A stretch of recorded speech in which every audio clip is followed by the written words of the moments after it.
Welcome and good evening, everybody.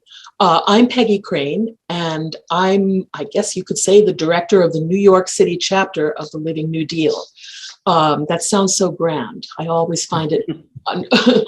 But in any event, I want to acquaint you with the Living New Deal before we proceed. Many of you already know about this organization, which is amazing. It is, as you all know, a nonprofit that is popularizing the idea of a New Deal, sometimes a Green New Deal, in whatever form. And it was founded at the University of California at Berkeley more than a dozen years ago as a project of the geography department. The organization maintains an amazing website, that's not just my opinion, it's objectively amazing, that documents what the New Deal built during the 30s and early 40s, from major infrastructure to post offices, parks, schools, sidewalks, water systems, and city halls. The website, livingnewdeal.org, is also a clearinghouse of information about New Deal programs, personalities, policies, and useful history. The showpiece of the website is our online map that now records over 16,500 sites and counting. The Living New Deal's New York City chapter has been building on what our parent organization has already achieved and continues to achieve. We've been hosting webinars on a wide range of topics, interacting with elected and appointed officials, especially around our efforts to affix signage to New Deal sites across the 5 boroughs of the city, and collaborating with like-minded organizations on high-impact undertakings.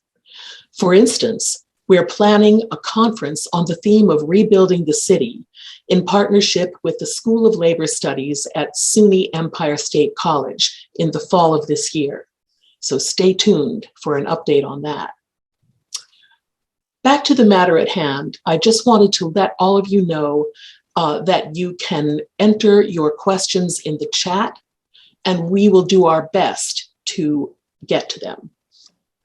So let me introduce Kevin Baker, one of our 2 speakers this evening. He is, as you probably know, a novelist, a historian, and a journalist. He is completing a book on the history of New York City baseball and is working on a cultural and political history of the United States between the wars, for which he won a Guggenheim Fellowship in 2017. He has written for many major periodicals and is a contributing editor at Harper's Magazine. So please, Kevin, on to you. Thank you very much for that kind introduction, Peggy. And welcome everyone to our Living New Deal webinar on preparing for war, how the New Deal helped America join the fight against fascism and win World War II. A mere 2.5 months late, they were coming to you. Roughly this time last year, it occurred to me that we were approaching the 80th anniversary of what we used to still call Pearl Harbor Day when I was a boy, and that we should talk about that in the context of the New Deal. Now, as those of you not completely lost in the miasma of COVID life may have realized, this is February 16th, not December 7th. The delay has been entirely my fault, as I did not count on just how tight the deadlines were for several projects I had going, an ongoing problem for me, as my wife will be happy to tell you.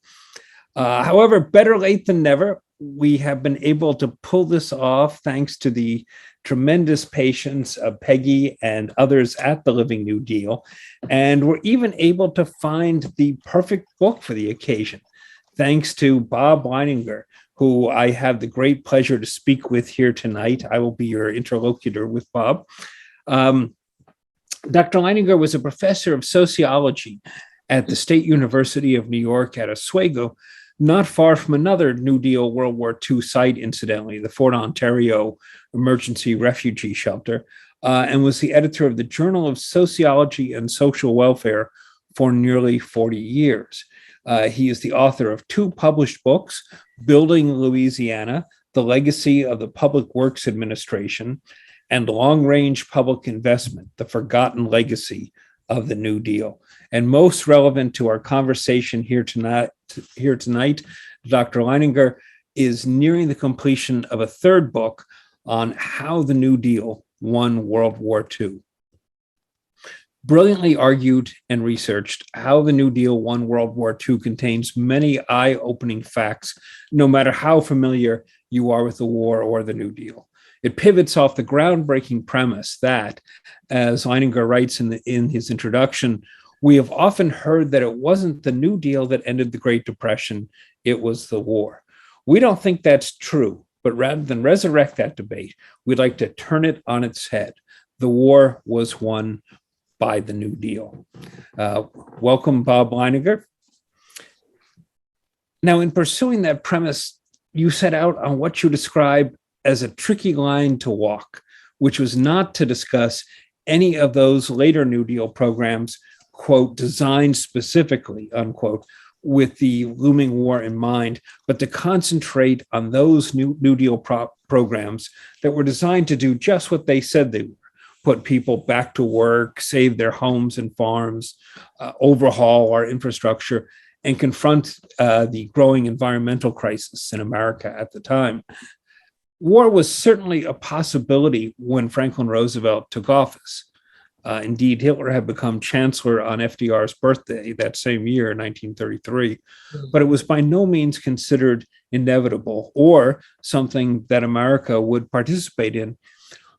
What does this tell us to begin with? That the health of the nation in general is vital to encountering unexpected crises? Is this a lesson we should learn in regard to COVID-19? I often think how much better the entire pandemic might have gone if we had a decent national healthcare system in place and had retained enough of a manufacturing base that we could at least produce vital medical equipment whenever we need it, not to mention all those items contributing to inflation that is causing so much distress today. Should we be prepared for the unexpected? Yes. It is indeed a multi-crisis situation. We've got all sorts of things going on here, mutant viruses that are threatening to take us into multiple serial pandemics, and a warming planet that is destroying our polar cap, our messing up with our agriculture, and threatening to make the air and the water unusable and exterminating us. We have a growing discrepancy of economics, polarization of economics. People are getting richer on one side and poorer on the other, and this is accompanied by a political polarization. And more people are being suspicious of each other and not talking to each other and talking to themselves. We have a general distrust in basic institutions now, and a growing belief that the government can't do anything right. So all of these things are pressing in on us, and it's easy to say this is terrible and there's nothing we can do, and if there was, we couldn't afford it anyway. And I'd like to think that our experience with war and the New Deal's preparation, New Deal's groundwork, which allowed us to get into it on a strong basis, is a good example. We should know that we can handle the crisis that we're facing because we've done it before. And there's no reason we can't do it again. You're right, getting back to the 30s, you're right that you don't believe a President Herbert Hoover moving as slowly as he did to combat the Great Depression would have moved fast enough to prepare us for war. I agree. I don't think that he would have either, for all of his many fine qualities. Would any other possible president of the time have been able to do so? That is, considering the general isolationist anti-war spirit abroad in America at the time, would there have been anyone who would have moved as fast as? I've been trying to think of likely candidates, and I don't know that much about the partisan situation there. Wendell Willkie was someone who wanted to run for president, and did actually. Mm-hmm. He was a Republican. He was not an isolationist, right? So that would have been something in his favor. He would have been attuned to war and its menace, as Hoover was not. However, he was the lead attorney for the Southern Tennessee power companies, right.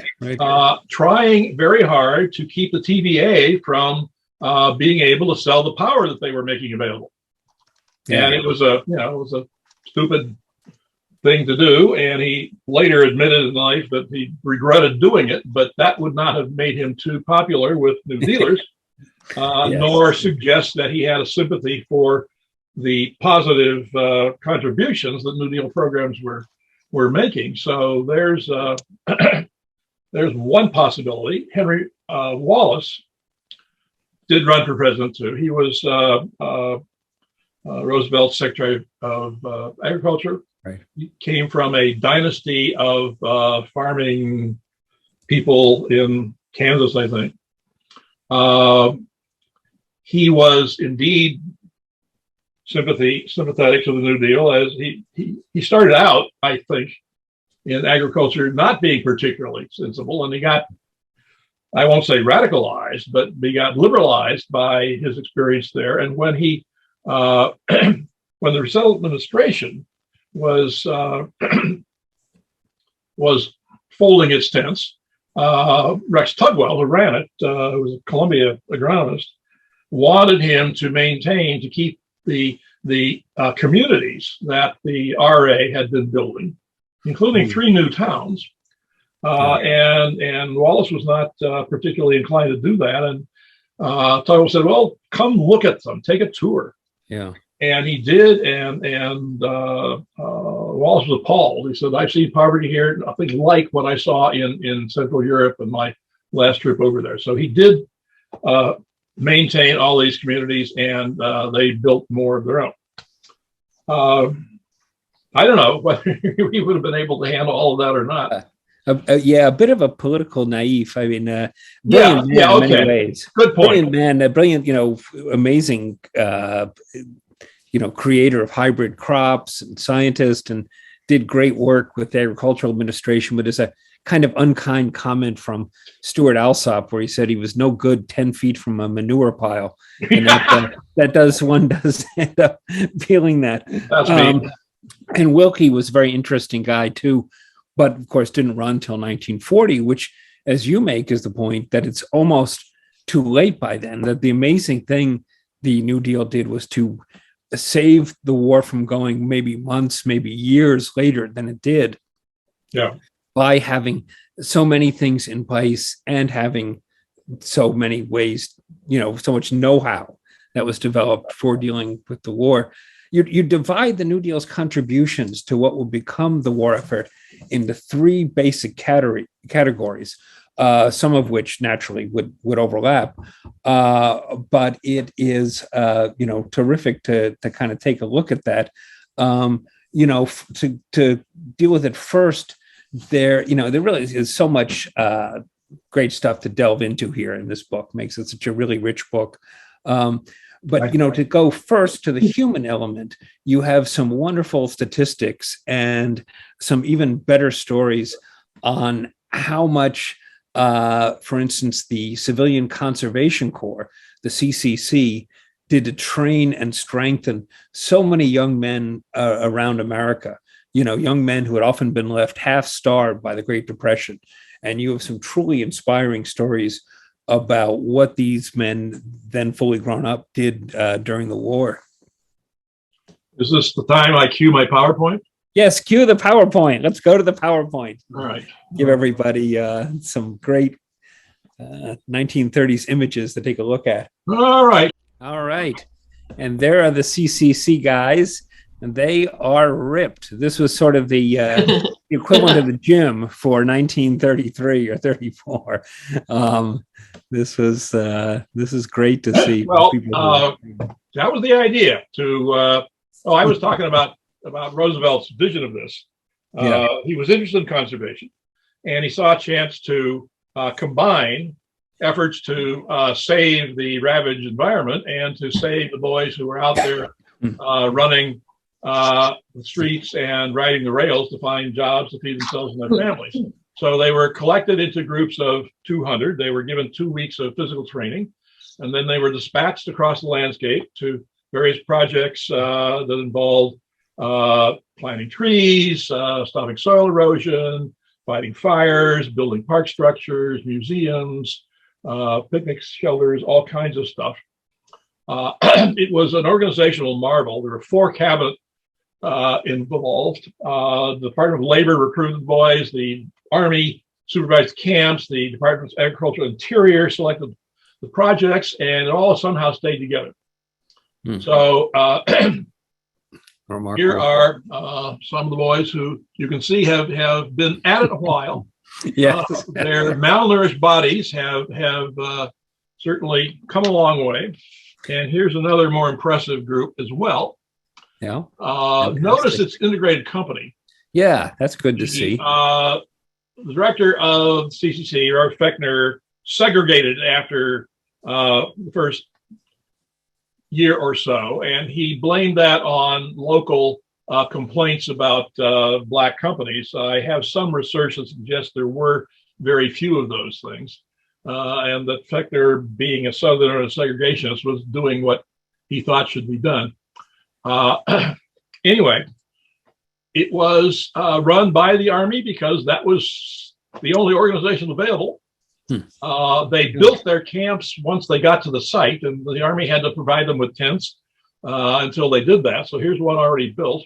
They tried to not be too militarized because of the isolationists, but they did march in formation, as you can see. They did some close order drill, and they learned to cooperate, follow directions, use tools, get along with the variety of different people, and were therefore prime candidates for the military when they went in, and about 70% of them did.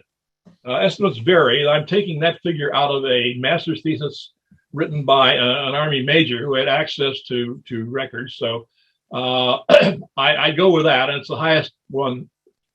Anyway, so these guys would show up at boot camp, and the drill sergeant would say, "Raise your hands, you've been in the CCCs," and those who did often got instant promotions, PFC, corporal, because the drill sergeants knew that they would be able to follow orders. And you make the excellent point as well that because it wasn't the actual military, the military officers who were running it had to learn how to get young men to respect and obey them without being able to fall back on the threat of punishment. They couldn't send you to the stockade for break, or they couldn't send you to hard labor because you were doing hard labor. And the officers seem to know and appreciate that. You have a great quote from Omar Bradley in here about how the CCC saved the Army, which was really, criminally underfunded at the time. And how its young men went on to save the world. Okay, that's one quote I want to read. Thank you. So the Army brass figured this out after a while, and they started rotating regular Army officers into the camps. And one of them was George Marshall, who had charge of a whole bunch of West Coast camps. And he said it was one of the best experiences that he'd had. Another thing that was helpful was the act of mobilization, a kind of dress rehearsal.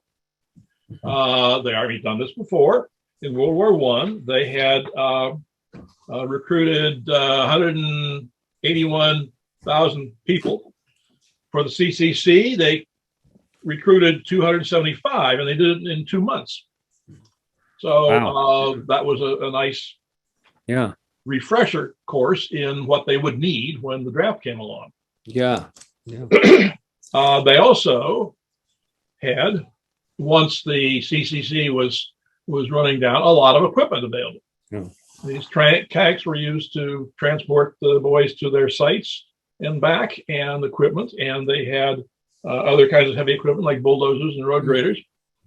And the Army got most of that back, and it was like $130 million by some estimates. Wow. So anyway, yeah, $130 million that went toward the war effort eventually, huh? After helping to train all these kids in things like outdoor crafts and all that. So the boys went off to war, and 70% of them anyway, and 40 won Medals of Honor. Wow. Not the Congressional Medal of Honor, it's the Medal of Honor. It's the highest military award there is. Wow. 40 of them, and 20 did not come back. Super Bowl 2 years ago, the guy who tossed the coin was a CCC vet who had gotten his Medal of Honor by clearing pillboxes on Iwo Jima. So let me tell you a few stories. The kid named Tony Stein from Dayton. He was a street kid. He was a street fighter. He also, I guess, boxed in Golden Gloves. And he joined the Marines. He was on Bougainville, Vella La Vella, and those are two islands near Guadalcanal. And he was preparing to be part of the invasion of Iwo Jima. He invented his own assault weapon. He found a 30 caliber Browning machine gun from the rear cockpit of a wrecked SBD. He fitted it to the stock form of an M1 and took the sights and the bipod from Browning automatic rifle. And it was lighter than the Browning air-cooled machine gun, but it was still weighed 30 bloody pounds. Wow. He was known as Tough Tony, so he could handle it. And it packed a punch, and he called it Stinger. And he would charge with it straight at the first Japanese pillbox he encountered in Iwo Jima. And he cleared it and took a number, and he ran out of ammunition. Wow. So he went back to the beach for more. But he took off his shoes, so he had better traction, and he carried a wounded Marine on his back to the beach, picked up more ammunition, and went back, resumed combat, ran out of ammunition, carried another Marine back to the beach. He did that 8 times. As you can see from the one picture of the camp, there were blacks and Hispanics and Asians involved. But when it came time to award Medals of Honor, a lot of those minority guys were overlooked. Yeah. And one of them was a CCC vet named Manuel Mendoza. And he was known as the Arizona Kid in his outfit. And he was famous for single-handedly stopping a German advance near Monte Cassino. He earned a Bronze Star, 2 Purple Hearts, and a Combat Infantry badge. He later served in Korea, got more medals, but his Medal of Honor was not awarded until after his death. As was often the delays and with people of color. You mentioned also how these other civilian programs were also instrumental before the war, and at a time when the military was very white and pretty exclusively male, how these other programs, even before the war, made it possible for men of color and women to participate in World War II through things such as the civilian training program, which helped train pilots training program. Airmen. Yeah. Thank you for that segue. And there they are. And this was one of those borderline programs because it did, when it was invented in 36, people were thinking about an impending war and the need for pilots for the Air Force and Navy. But the Air Force and Navy were not particularly keen on it. And so it would not have survived Congress as a defense program. It had to be done on its economic merits as an anti-depression program, and the aircraft industry and the airlines and flying schools and so forth were indeed suffering. And this was a way of getting them back on their feet with training more pilots. And they were to operate out of universities and then go to some place where they would encounter airplanes and fly. Everett Dirksen, of all people, a conservative Republican, put into the legislation a section forbidding discrimination on race, gender, color, religion, whatever. And so this opened up flying to African Americans and women. Great. And the African Americans jumped on it. And very soon they had a program, CPT program at Howard, and the guy at Howard who ran that moved to Tuskegee, and Tuskegee became the center for Black aviation. And here are a bunch of them when they got to Italy. A truly distinguished unit, yeah. There were 3 squadrons, and I don't know which one this is, nine something. I didn't write that down. Sorry. Don't worry about it. The idea, I'm getting ahead of myself here, the idea for the program came from a guy named Robert Hinckley, who had worked with Harry Hopkins in the FERA. And also, somewhat interestingly, he had directed the building of Washington National Airport, which we all know and love, and know of as Ronald Reagan Airport. Yes. That's one of the ironies of life. The guy who's how inappropriate. He spent most of his political career fighting against big government programs, and here he is, labeled by one of the gems of one of the great big government programs. Yes. Well, anyway, so Hinckley's association with Hopkins helped there. They got the money to start from the NYA, and as I say, the Army and the Navy were not particularly interested in that. And one of the Navy pilots, do I have that quote here? Well, anyway, something like that, something to the effect that we don't need the help of the civilian pilots training program, and we don't want them to interfere with us. Yeah. So now the Navy changed their tune a little bit later. Yeah. Hap Arnold, who was the head of the budding Army Air Corps, right, was cooler still. But anyway, we got the program, and it started training people, and it started training particularly African Americans. And the women Army service pilots, the WASPs, as they were called. Yeah, okay. You want to move along to them? Yeah, we should, because we're running down to our time. We want to get some questions in here. So they're there. Yeah, and fantastic pictures throughout. B-17. Yeah. They flew everything. Pistol packing mama. They flew the bombers and the fighters. And here is one of the founders.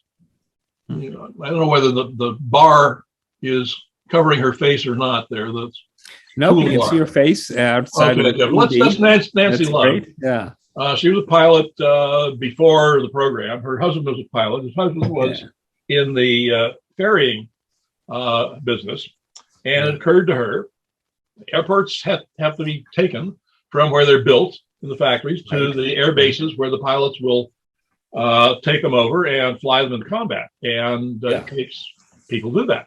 And Nancy Love thought that women could just as easily do this as men, and indeed they could. And they did.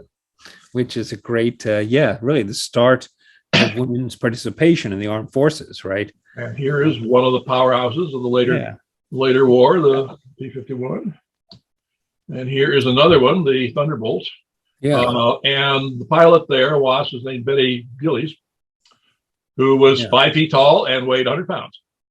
Wow. And you probably could guess that there's no power steering in these things. Yes. That's a tremendous machine. It takes some upper body strength to handle that yoke, and it takes some strong legs to push down on the rudder pedals. It's a tremendous machine for somebody that small to operate. And, That's and she was amazing. not the smallest. The smallest, at least one of them, was a woman named Violet Fern. And what she did was have long hair arranged in a hairdo that made her taller. Also, she was 92 pounds, I think. She also, for a week, ate bananas and malted milkshakes. And made her weight. To get up to weight. That's terrific. She got there and she flew everything. She said the P-51 was the love of her life. Mm-hmm. Oh, that's great. Yeah. I meant to say earlier that the WASPs were civil servants. They were not members of the armed services. Mm-hmm. And so they had no benefits to speak of, no insurance. They had they had, as civil servant, they had $200 if one of them died, whereas an Army pilot would have $1,000. So they had to take up collections when one of their number was killed and had to be sent back home in coffin. One of the perks they did have, however, was if they were en route somewhere to take a plane and there was no military aircraft available, they could fly commercially and they had priority. So Violet Fern arrived at her destination somewhere and found a big crowd of very disappointed young women waiting at the where the ladder went down. They were expecting Frank Sinatra, who had been bumped. Yeah, by her. Good for her. All right. Here we have Dee Dee Mormon and Dora Doherty. And Paul Tibbets, who you probably know, was the man who dropped the bomb on Hiroshima. Yeah. The B-29 Super Fortress was a problem from the get-go. Boeing's chief test pilot was killed and all of his crew in one of the early flights. It had a record of engine failure. Yeah. And nobody wanted to fly it with good reason. And Tibbets had heard that when the B-26 Marauder was being put into business, a WASP pilot, and I don't have her name, was used to show the boys that the pilot of the plane could be flown. And on where he was, he saw Dora Doherty landing a Douglas A-20 Havoc in a crosswind. And he was impressed by that. So he said to her and to her co-pilot, Dee Dee Mormon, would you like to learn B-29? And they said something like, hell yes, as most WASP pilots would have. He spent a week breaking them in and then turned them over to a CAA examiner to check them out. And they took it up and one of the engines caught fire and they brought it down safely and rolled it in and then let the fire engines take over. So at that point, male pilots were too embarrassed to say they wouldn't fly the B-29. And that's a sort of minor turning point in the war because the B-29 was very important in the end of the war. So, okay. Yeah. Well, some statistics. There were 1,102 WASPs, which meant that they freed 1,102 pilots for combat. They ferried 12,652 planes. They logged 60 million miles. Which, is just incredible. And again, this would not have happened without the previous training, probably. This would have been, to train them would have taken this extra time. Yeah. Just to I'm sorry? Well, they had 4-engine bomber experience before they got to the 49. Which is fantastic. Now, and just to skip up ahead a little bit, because we're kind of running down on time already. You were, saying, just to go to the general scale of your book, and we've really only, tipped this, touched the surface of it here. It's a fantastic book. But it was also, just in general, how the New Deal prepared the country for war, kind of preparing while doing good. We were, really going into this kind of central planning. You go through how it improves everything from, including the, electrifying the country, providing much more freight stock and better railroads that help move all sorts of things necessary for the war effort around, right down to the Brooklyn Navy Yard being fixed up and, being able to put out this tremendous amount of, number of ships. We ship out all kinds of things through there, munitions and all. I think, in fact, the Brooklyn Navy Yard outproduced the Japanese Empire during the war when it came to ships of war and munitions. Quite probably. I mean, I'll give you a list of the warships that were funded by the Public Works Administration. But Frank de Cruz, who is one of our advisor board members, who has done a lot of work on New York and particularly Brooklyn Navy Yard, and he points out, as you said, that they did things like they lengthened one of the piers 300 feet so they could build battleships. They built the Iowa, the forgotten what second was, and the Missouri. So Frank says, as far as he's concerned, anything that was built by the Brooklyn Navy Yard is a New Deal ship. So my list is rather meager by comparison.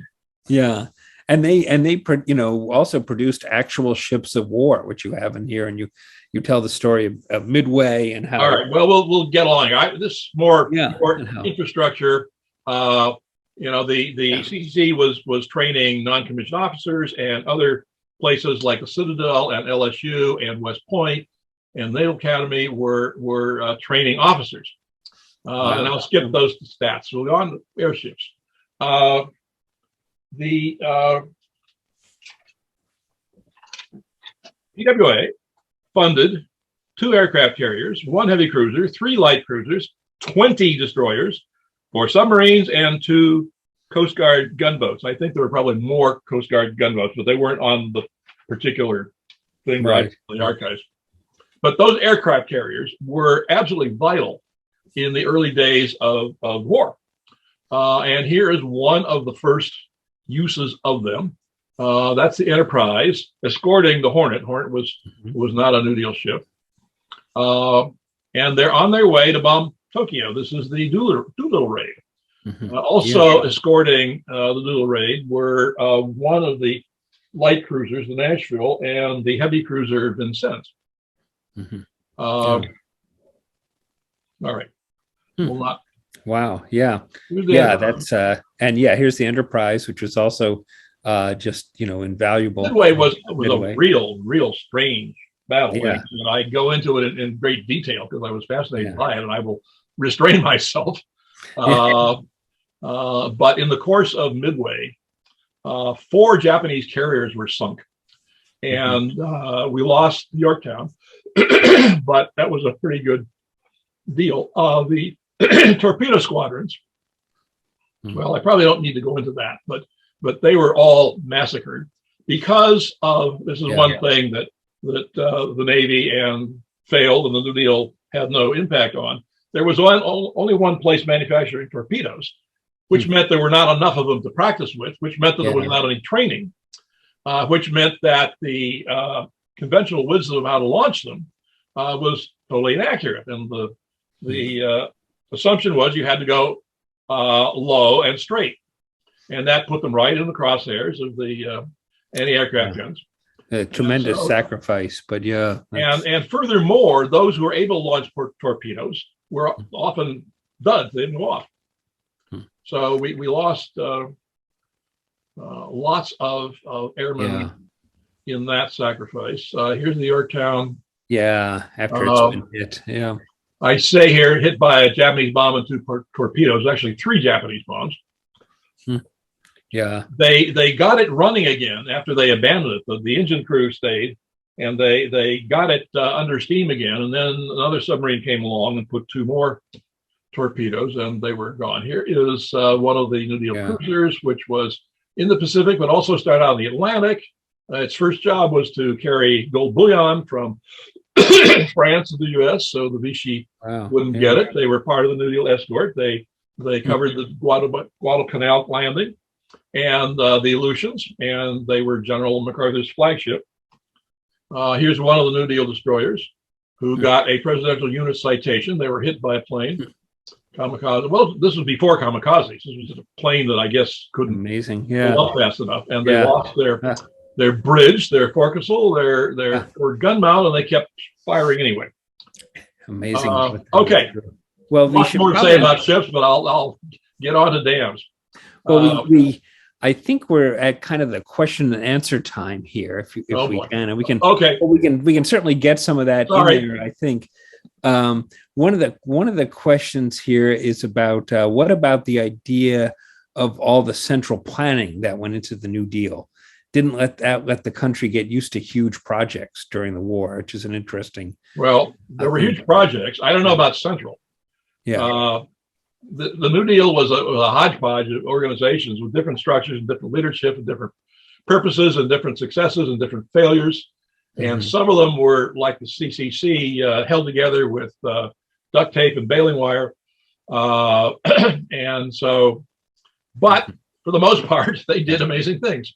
So yes, it gave people some experience with big programs, and it gave some of the contractors. I didn't get into this in the book. I initially intended to have a whole chapter on people like Kaiser and Bechtel, who worked on Hoover Dam, which we've just gone past. And I wanted to argue that this experience prepared them for much greater things during and after the war. Yeah, it's interesting. Yeah, and Kaiser, I mean, so much came out of that in terms of the healthcare system that he developed first for workers and the housing for workers in the shipyard. Well, let me make one point about dams. Sure. What they did was provide massive amounts of water and electricity, which made the aircraft industry on the West Coast popular, as well as aluminum plants. Also, agriculturally, turned the Imperial Valley into breadbasket. But some of the most important airplanes of the war came out of those crafts. And here we have armories. We can go past them. It's simply amazing. Yeah, it's simply, and you speak to this well in the book, I think, several times, how many kind of multipliers there were from a lot of the bigger New Deal projects, such as the TVA and the Columbia River Project and the Hoover Dam. Really, tremendous contributions going on in peacetime and in war. I left out, when we were talking about dams and water and electricity, I left out the bomb. Yes, which was the Manhattan Project. All their sites required, well, not all of them, but anyway, the one in Hanford and the one in Oak Ridge, where plutonium was being refined and uranium atoms were being split. All those things required a lot of power and electricity, which would not have been available. Tremendous amount, yeah. So we got the bomb thanks to the New Deal dams. Yeah, and it transformed the area and also led us to get this weapon, which, whatever you think of it now, was something we vitally needed to develop at the time. The wind tunnel at Langley Field was another great project. Wow. And Aberdeen Proving Grounds, Naval Hospital, which unfortunately is gone. It's deco, but not. Yeah, beautiful. And these were invaluable. There was a question here. Did the New Deal pay for the ships? Did the CCC or other people build them? Do you want to? Well, for the ones that I listed, the Yorktown, the Enterprise, and so forth, it was PWA money, not Navy money, but the Navy built it with whoever they were hiring. Now, eventually, or maybe from beginning of the WPA in 1935, there were WPA workers at the Naval Yard and other facilities. And somehow that didn't bother the isolationists as much as the thought of the PWA paying for aircraft carriers. They were okay to have CCC workers building battleships. And I don't understand that logic at all, but there were lots of WPA workers there. Yeah. And I didn't mention I don't even have pictures of Pixittany Armory, which developed most of the things that go boom in wartime. And that was goes back to George Washington. Right. But it was in high gear during First World War, and then a lightning bolt blew it up in 1926. And the WPA repaired it. Yeah. Yeah. Which is, it's needed to be worked out. To be able to be sure to get in another facet of your book while we have the time, we had a question here about wanting to know about how the FSA and OWI photography project introduced America to Americans, and thus creating the national spirit needed going into World War II. And you write about that, and also the technical know-how developed to run what was a really first-rate propaganda operation during the war, and propaganda in the best sense. Do you want to talk to that a little? Here's a WPA poster. Let's see. Yeah. Yep, there we go. Great. I begin the chapter with the notion that art can be a instrument of war, and here's a guy who thought so. This machine kills fascists. But here are a bunch of the WPA war posters. Really nice design, I think. Yeah.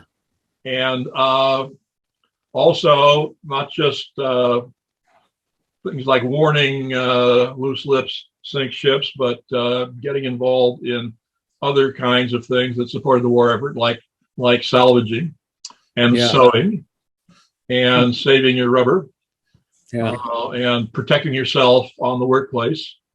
And what's this? This is a plea for housing. Yes. So yes, and these are all silkscreen designs, and the process of silkscreening, serigraphy, was, if not invented, at least highly developed by the WPA. They had their own silkscreen shop. Wow. And so this went on, say, some people, not only to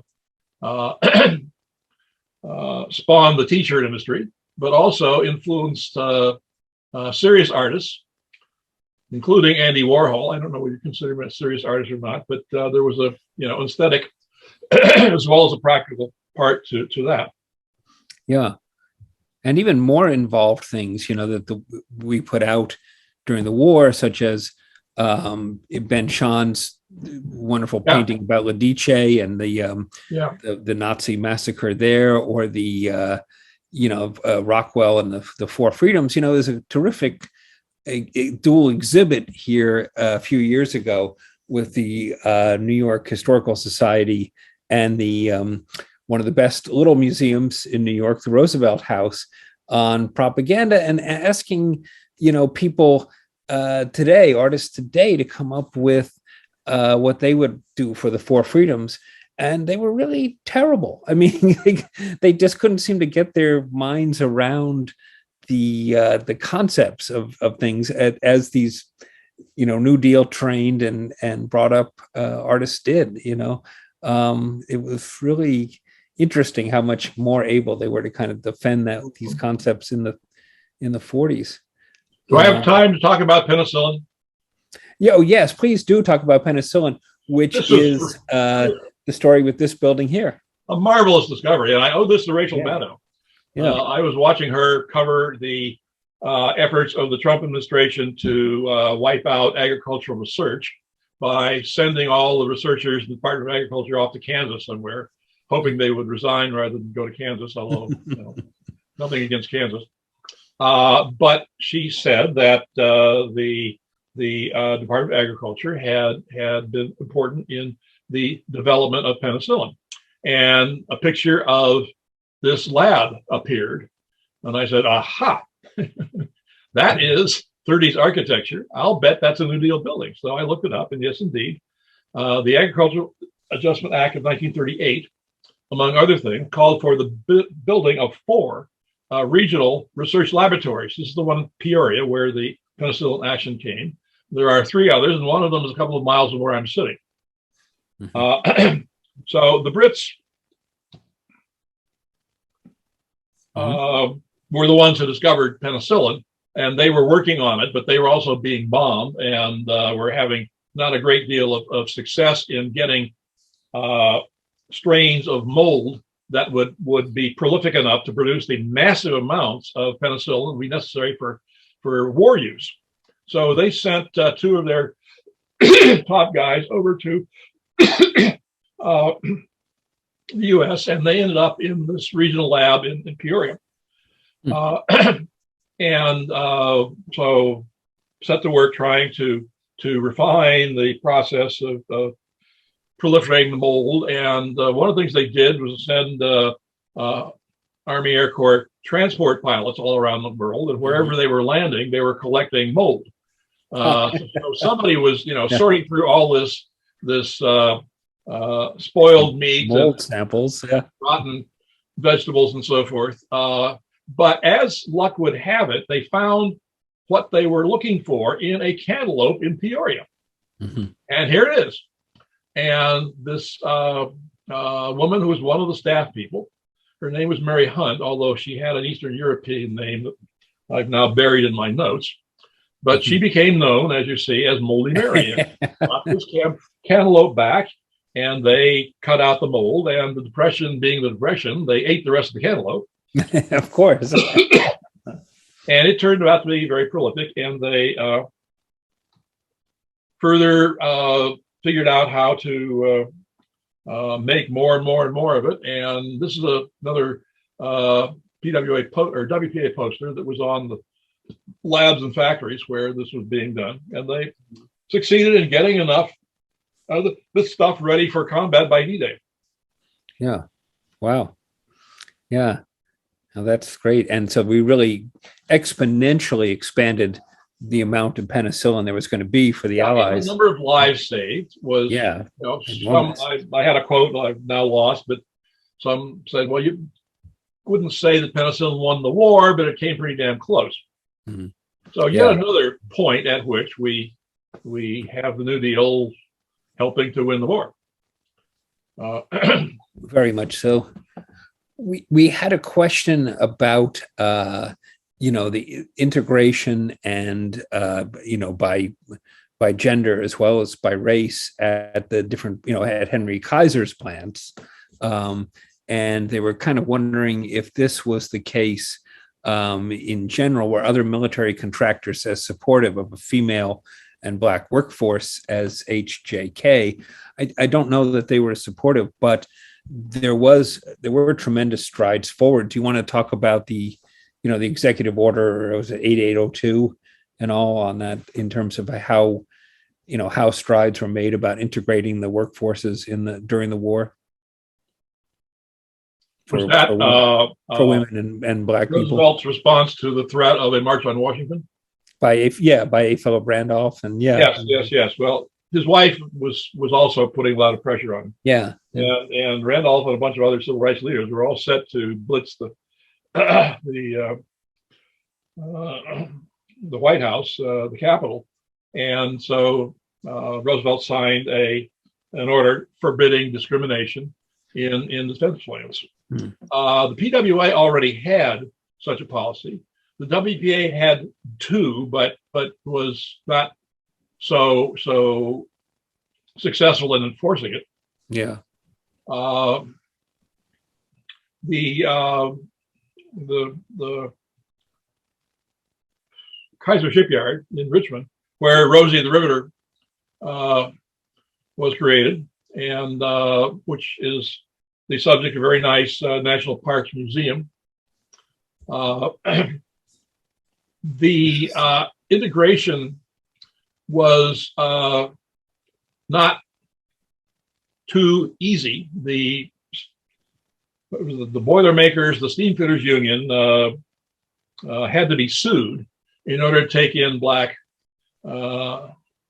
workers, and I'm not sure how quickly women caught on. They certainly did, and it was eventually integrated. And this is the Vanport City housing for Kaiser workers. That's great. Most of them female.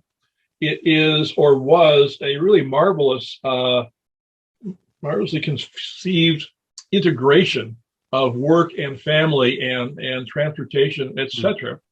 When they had schools and daycare centers. According to one account, there was a daycare center that was near the slips where the machines were launched, so the kids could see mommy's ships going in. When mothers came back from the shipyards to pick up their kids at the school or the daycare, there was a hot meal available, so they didn't have to cook that night. Great. And it really was a nice arrangement, and got washed away in a flood in 1948. That's something we could according to accounts, it was also not only the second largest city in Oregon, but most racially diverse. It's something we could use more of today. So just to kind of, sum up here, maybe the last word from one of our watchers, David Levine, saying, so the New Deal was an inadvertent force multiplier, the military value of which was to become apparent only after it was in place as an economic and social rescue venture. And then he adds a force multiplier, and not just for the military. Can I copy that? I'm saying, sure. I hope if you can see it there on the I like that force multiplier on the chat there. Yeah, was something I was trying to say before. He says it much better, and it goes on to say a force multiplier not just for the military, but also for the development of a vigorous and productive science community, booming agriculture, the arts, race relations, and on and on. And I think that's a pretty good summary. Would you say? I would. The scientific cooperation, in a lot of ways, was something that got lost in the process, and we should go back to. Yeah. They were helping each other out. They were not worried about patents. They were not worried about profits. They were worried about information and results. And some commentator that I quote, in the context of the creation of superbugs, those that are becoming immune to to penicillin now, whatever. There is not a lot of research on that, and we could use some cooperation to get that sort of stuff going. Yeah, very much so. And for all the other things with climate change that are confronting us. Well, it's ringing 9 o'clock here, so I don't know if this is all the time we have, or I thought we were an hour and a half. Oh, okay. I thought we were only. Well, I'm glad you pushed on. Fantastic. No, fantastic. I'm not going anywhere. Okay. Yeah, we're happy to entertain more questions and all that, and go through more of the pictures here too. If you just leave those up, those are fantastic. It was interesting. One of the questions we had was sort of the opposition in some quarters to doing, hour and 15 minutes is the max, we're told. So we can go on for a little while more. One of the things that's interesting is the opposition to using New Deal funds for military purposes. Yeah. And this was, at a period where there was intense feeling of isolationism, a large pacifist movement in the United States, a big feeling that we got suckered into entering World War I, and we shouldn't do that again. How open were New Dealers about, doing some of these projects, where some of this money was going? Well, it's interesting. I said earlier, the isolationist worry about WPA workers in the Brooklyn Navy Yard doesn't make any sense at all. However, moving back to when WPA was founded, a clause was put in it saying that this should not go to the making of any war materiel. Yeah. So that was there, but then very shortly thereafter, Roosevelt's request for an increase in the Navy went right through. Yeah. Then a follow-up for airplanes did not. Mm-hmm. Yeah. So there seems to be a lot of ambivalence and hit and miss, and people, I don't know, deceiving themselves about what's war preparation and what isn't. Yes. Yeah. I don't begin to understand it. Yeah. I mean, a tremendous amount of work on basic infrastructure, which have been sadly neglected, as you had in some of these slides here. Just, I mean, even things like rebuilding stuff at the military academies, which have been allowed to fall into neglect over the years. We almost acted as if we'd never have to fight a war again after the First World War. It was pretty feeble. Yeah, which did no favors to the people who had to go out and fight the second one, despite all the good intentions there. Yeah, so that's very interesting. Just trying to look through here on some of the other things that we didn't get to. Oh, and you talk a lot about this in general too, about in a more general sense how the New Deal made it possible for America to fight by improving so much of the general welfare of the people. Oh yeah. And basically, they got enough to eat, decent nutrition, and shelter. I didn't get to talk about the draft. Yeah. But I don't know whether I can find the quote or not. I think it was Omar Bradley who went to Fort.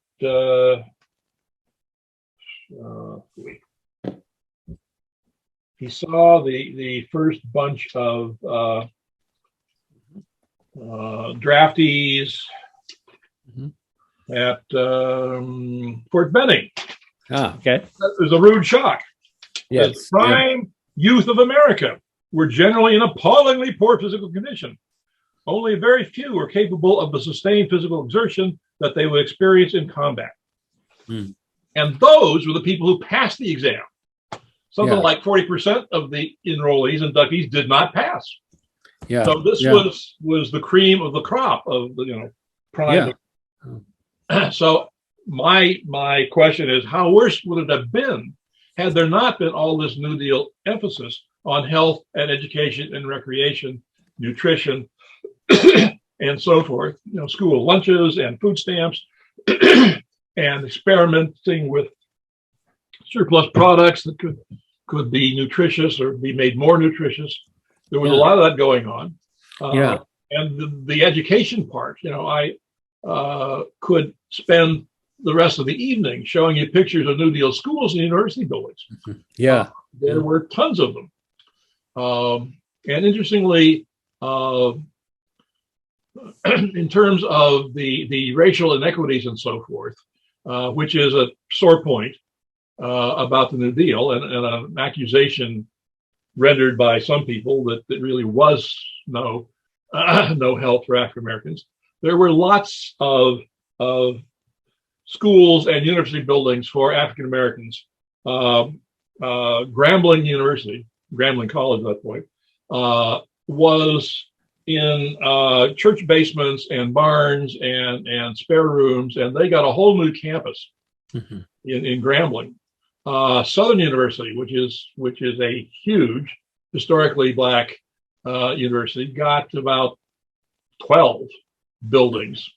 And Howard University got a chemistry building and a library. So Kamala Harris probably was in one or another of those buildings. I think there was a dorm there too. So there were just lots and lots of New Deal education being created. One of the things that was happening was consolidation. We were going from 2-room schools scattered all over the landscape to in-town buildings where everybody could come together. And this not only made everybody come together, but the possibility of more specialized education.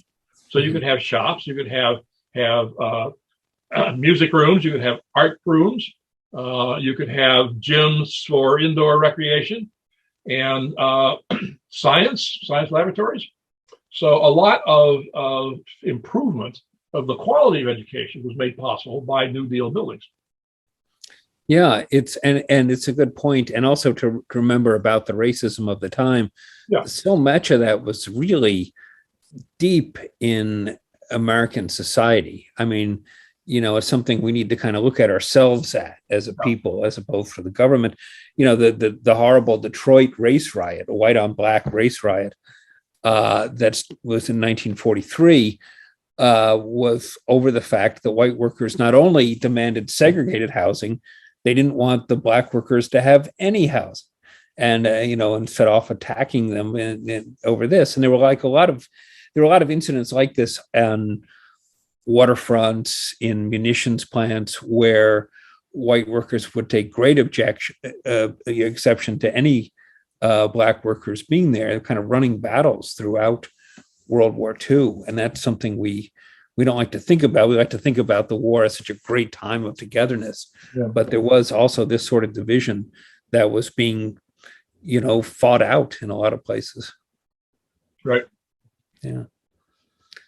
So, so any case, well, this is, I think, social change always is contested, and it certainly was in the 30s and 40s, but we at least had a government, I think, that was willing to lead toward coming up with a better America, and it proved more necessary to our survival than I think we could have anticipated. And thank goodness it was there. I'm looking at a question here about cybernetics. Yes. Yeah. Elimination of human fellowship. Yeah, I didn't quite understand that one either. So, well, back to human fellowship. Another point that has been made by a lot of people is the New Deal's bringing people together and giving in a sense that there was a common purpose here. Yeah. And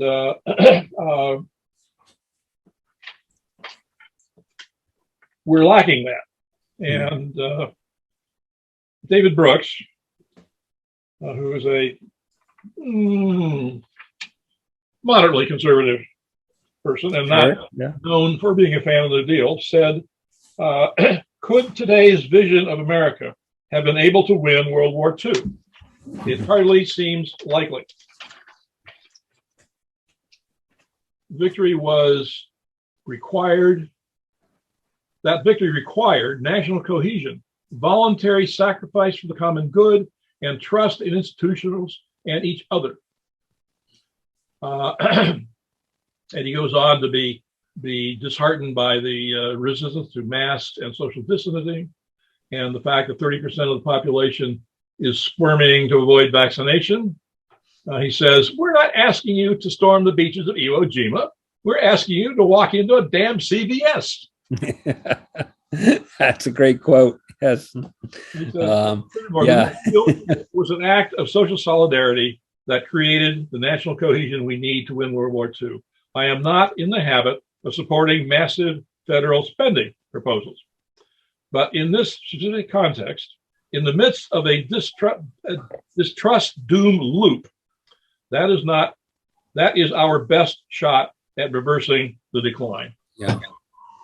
That's not a bad way to end. This is Amen. That's a terrific ending. So thank you all for being here. As the sirens would come up in the background here. Well, that's great. Well, thanks so much. So Peggy, are we coming back on here? Are we at I hope so. So okay. Can you hear me? Yep. So great. Okay, I'm not sure you can see there you me. are. Yep, there I am. There. How about right. that? Well, listen, you guys, thank you so much for this actually fairly little known, fleshing out this little known topic. I mean, I am just always astounded to contemplate how fast it all happened. I mean, as Heaven pointed out, in 1938, the United States had the 17th largest army in the world. Yeah. How did it go from that in 3 years to? Well, the New Deal in general, Yeah, was that. I sometimes trot out a quote which is bastardized from Winston Churchill. mm-hmm. Never in American history has so much been built for so many in so little time. Yeah. It's so thoroughly forgotten. It's quite astounding and inspiring for all of us. So it's time to bid you all a fin de Dieu. I would like to thank you, Kevin, and thank you, Bob, so much for this fascinating discussion. And also to Jamie McGeechan, who is our tech expert and succeeded in making all of us feel comfortable as he took us through the process of producing this event. Yeah. I'd also like to thank all our viewers for joining us this evening. And if we didn't get to all of your questions, I do apologize. If you would like to send me an email at livingnewdealnyc@gmail.com with any questions, I can always forward them on. And so feel free to do that. Don't forget to visit the Living New Deal's website at livingnewdeal.org. Hang out on the interactive map. You won't believe what you'll find there. Great. And so that's it. Thank you so much, and good night, everybody. Thank you. Thank you, Bob. Thank you, Peggy. Thanks, everyone, for watching. Thanks, Jamie. Good night, Jamie. Okay. Okay. Night.